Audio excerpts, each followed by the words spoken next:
and welcome to Logan Sounds Off, where I talk about books, music, and a whole lot more. I'm your host, Logan Kelly.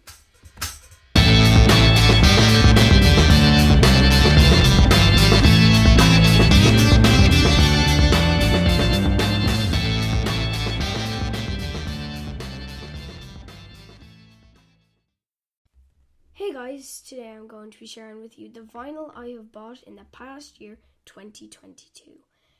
First off is my second single that I've ever bought, but this is my first 7-inch single, which is A Hero's Death there by Fontaine's DC, and the side B, I Don't Belong, again blocking the song.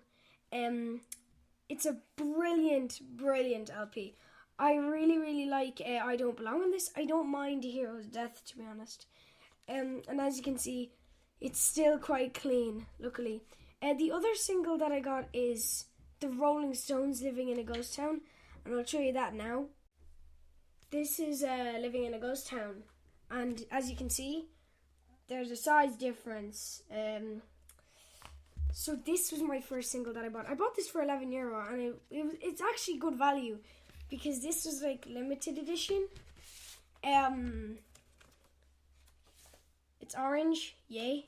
And on one side of this, it literally has nothing. And on the other side, see, look, you can see all it on there. Nothing there, nothing. I could scratch my fingers all over it, it would do nothing. There would still be that one song. There is no side B to this single, which is quite weird. So that I always kind of thought of my first single as being Living in a Ghost Town, but this was the first kind of proper single with a side B and an actual proper size on it. Next is Sticky Wickets, Duckworth Lewis Method, a brilliant band. Actually, I got to interview Thomas Walsh, brilliant guy. This is some really good tracks on it. I bought this in Tower Records along with The Hero's Death. Living in a Ghost Town, though, that was golden discs. But anyways, this has some brilliant artwork on it, actually, on the inside. Obviously, it's a bit weird on the front, and then even there, you've got brilliant artwork and lyrics as well. So, a brilliant album in itself. Iconic, isn't it? It's just such a cool album cover. This is Tame Impala's The Slow Rush. I bought this because I liked one of the songs on it, A Mistake I Will Never Make Again, because this isn't exactly the greatest album of all time. I mean, there are way better songs and albums by Tame Impala. This definitely didn't deliver for me. Exile on Main Street. I got this in Tower Records as well. A brilliant album, cool artwork.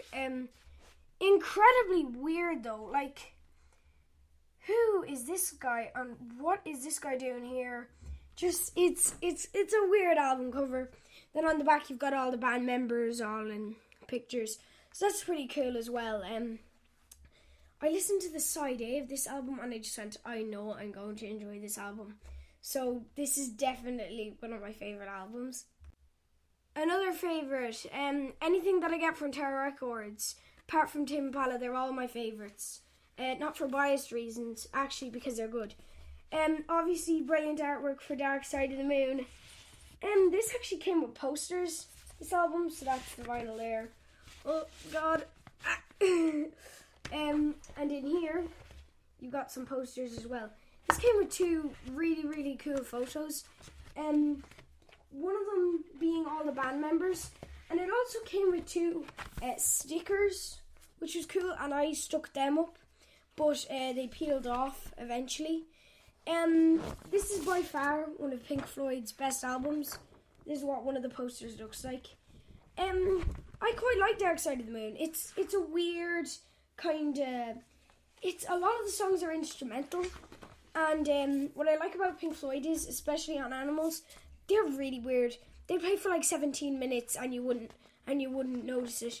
There's the other one, by the way, which is just a massive pyramid. But that's really Pink Floyd for you. They have some really cool artwork. Really cool albums, like The Wall. I could name 5 albums off the top of my head. Dark Side of the Moon, The Wall, A Foot in the Door, Metal, Animals, More, the original soundtrack. Because they're such an iconic band, everybody knows Pink Floyd. Spoke a lot about Pink Floyd there, and I'm going to do the same about this guy. So hang in there. Marvin Gaye's What's Going On. Oh, I bought this in Tower Records, and I had to ask a guy where it was because I have no clue where to find stuff. And he showed me it, and I just went, oh, yes. This only has, 6 songs on side A, and then only 3 songs on side B. Though one of the ones on side B are 7 minutes, the other one's 5, and the other one's 3. The rest of them on the other side are all kind of like 4 minutes. One of them's not even 2 minutes. So there you go. Really cool kind of album. Just has a nice little thing that slots in there. Beautiful artistry in here. This is the family photo album here. You've got all the lyrics as well, so you can sing along to Marvin Gaye's soulful vibes. A lot of this is about problems in society, and it really relates to society now. And that's coming from an 11-year-old. Fontaine's DC Doggerel. I used to call this thing Dongrel, which was really weird.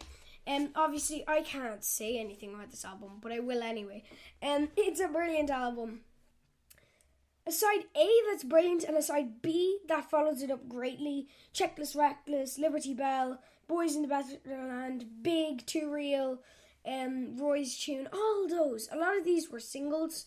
I know Checklist Reckless, Liberty Bell were 2 singles, or I think Liberty Bell was the actual single, and then Checklist Reckless was the side B on it. But obviously, this album definitely would deserve a 5 stars. In a Big Country, the opening song to this fabulous album. One of the best albums I ever bought. I was about to say spend on, but bought. There's a word for you, spot. Anyways, this was if I had €40, this is what it would go to, and I spent 40 quid on this, and I love it. For those who don't know Big Country, this isn't the actual album cover.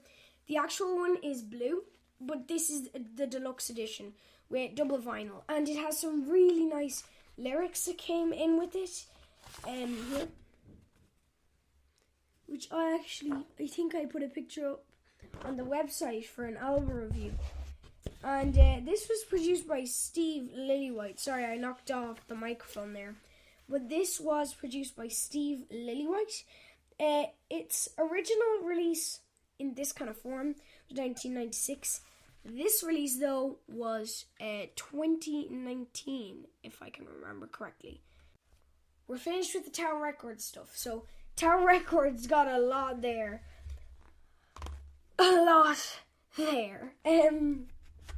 Next up, I'm going to do things that I got in record fairs, and also I bought 2 albums, only 2, because they were quite pricey, second-hand vinyl in the West Grove Hotel, which is a hotel here in Clane, where I live, and they're kind of expensive, some of them, but they're in good enough condition. Now, before you say good enough condition, no, this is an old vinyl that I bought. I got this for €2, I think, €2 something. And like you can see, it's perfect condition. The Great Traditional Jasmine. Oh, you can even hear off it the angels just singing. This is Louis Armstrong, Bob Crosby, Pee Wee Russell, Bud Freeman, Earl Hines, Bob Crosby again, and Eddie Condon. It's just amazing. And then it's got everybody there if you want to have a look. So there's everybody there who was on that. And it's a really brilliant album cover as well. Obviously, this is a compilation, so it's not an actual album. But just one question. What happened there? Look, what happened to this guy? Nearly like he got a hole in his tooth. So that's a bit distressing. Mary Coughlin, tired and emotional. I got this at the West Grove Hotel. The other one was in a car boot sale, the Great Traditional Jasmine. But this, I got this in the record fair in the West Grove. And I actually got this signed by Mary Coughlin. And she was quite surprised that I had it, because you actually can't get this really on vinyl anymore. So it's not rare, but it's not rare, if you get what I'm saying. Actually, I'd really like to thank Mary Coughlin for signing this. She's very kind. She also signed a CD for me called Life Stories, which is her latest album, which you should totally check out. It's a brilliant album. And next up then, we've also got Before Any Teenagers Say Stranger Things. I know it's Kate Bush. I knew Kate Bush way before Stranger Things. I haven't even watched Stranger Things. I think it's disgusting that people didn't know about Kate Bush in the first place. So this is a beautiful record here, actually. I did an album review on this that you can listen to on the podcast and on the website at the album review page. And this is a very good album. Wuthering Heights, Running Up That Hill, is running up behind it, in my opinion. Boom, psh. It's not exactly the greatest album in the world.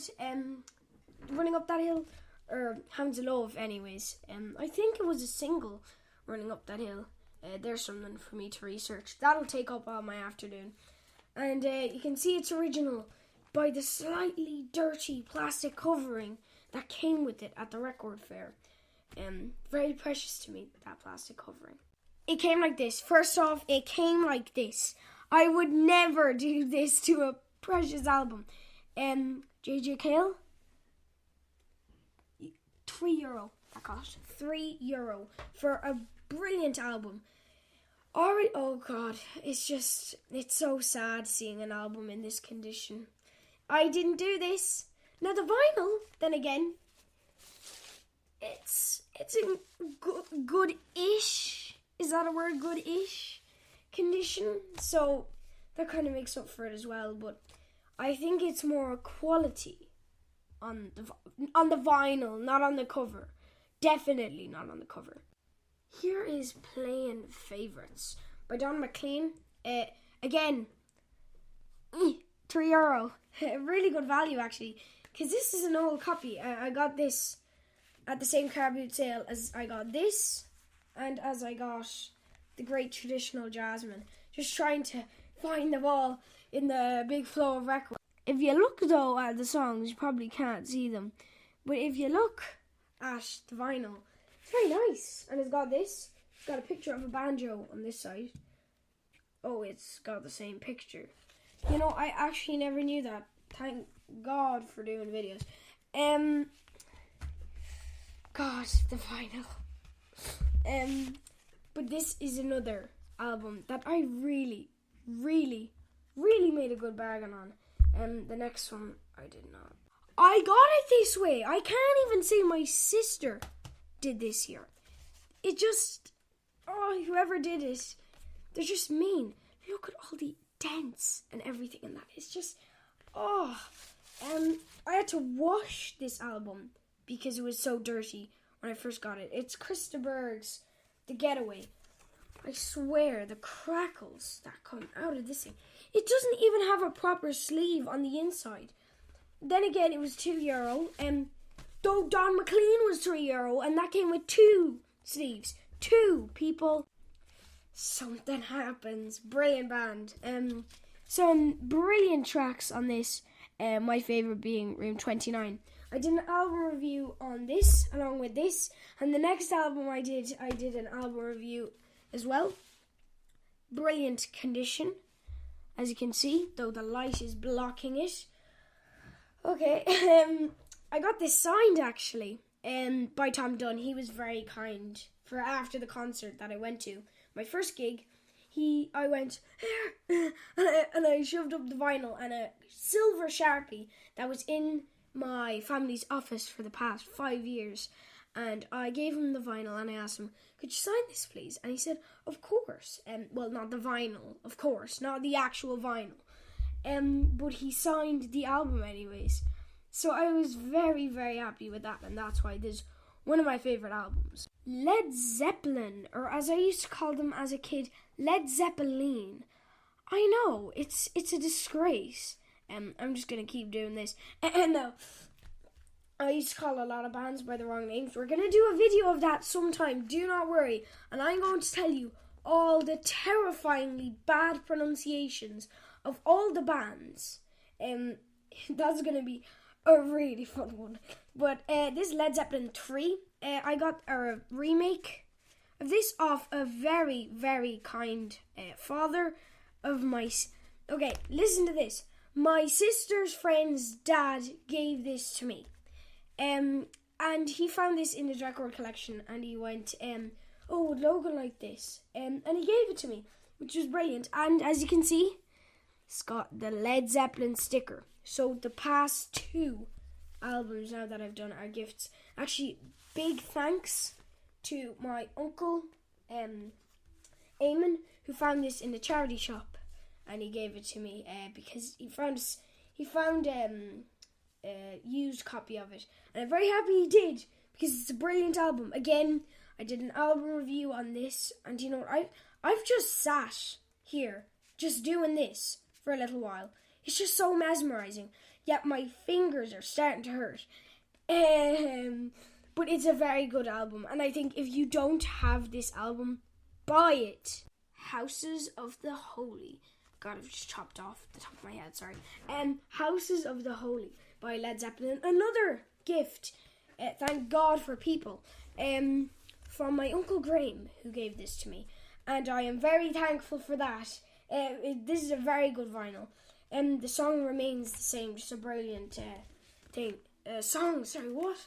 As you can see, there's some really kind of twisted artwork. If you look in closely, it's a guy about to throw down another guy onto the floor. Hey, but guess what? The sticker! When you put it in the light, it looks really rainbowy and flashy. It looks class. And then you've also got this. House of the Holy backwards. It's not because of the camera, okay? Well, I mean, the camera, it is, you know what I mean. But that it's actually printed on backwards, but then on the other side, it's the right way. I mean, this way. This is all the lyrics on it, and same with this side. This is side 1, the normal one, and this side 2, which is the not so normal one. And this was produced by Jimmy Page. And I don't know why my voice went on a seriously high note there. It was disgusting. I'm so sorry. And last but not least, Slap by Chumbawamba. Brilliant, brilliant, brilliant, brilliant, brilliant. I can't express how good this album is. I also can't express how kind of bad it is at the same time. I mean, no, don't get me wrong. It's bad. The actual songs on it are terrible, but it's brilliant. The way they actually made it, it's all samples, but it's brilliant. Some of it now isn't samples, but a good bit of it is. They're all based on things. For example, Ulrich was based on the Ulrich Meinhof, the Independent on Sunday Magazine August 1989, which is the first song on that. Tiananmen Square, you don't have to be a genius to know what that is about. Car Trouble, which is all about a woman who tried to cross a red light. That's a quite a weird song, but the actual point it makes, I think, is very good. It's a very good point. It's against racism, that song, so you should definitely listen to that. Chase PC's Flea Attack by Own Dog, who bit a police officer, mauled one. That was very weird. Rubens Has Been Shot, all about a painting that was shot, unfortunately, through a gallery window. Popworth's Testament, that I really can't explain.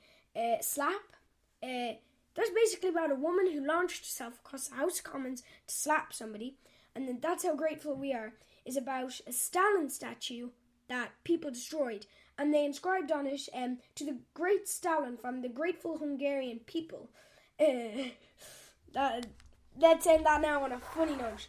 Well, that's all the vinyl, and you probably haven't enjoyed listening to me talk about all this glory. Surprisingly heavy, but I hope you really enjoyed this video. And really, if you don't have any of these albums apart from Tame Impala, you should really buy them. They're all brilliant albums. Thank you for listening, and I hope you've enjoyed this episode of Logan Sounds Off. I hope you enjoyed listening to this episode of Logan Sounds Off. You can follow me on X, Facebook and Instagram at Logan Sounds Off. And don't forget to subscribe and not miss any more cool episodes. Bye guys!